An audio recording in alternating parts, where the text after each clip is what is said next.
ស្រុកថ្មពួកសូមស្វាគមន៍យ៉ាធំដេញយ៉ា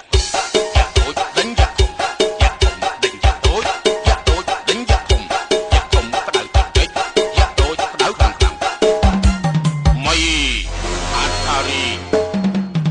មានចាប់ពីខ្នាតយ៉ាតូចដេញទៅដល់ខ្នាតយ៉ាធំ DJ Dit Remix យ៉ាតូចបកយ៉ាធំ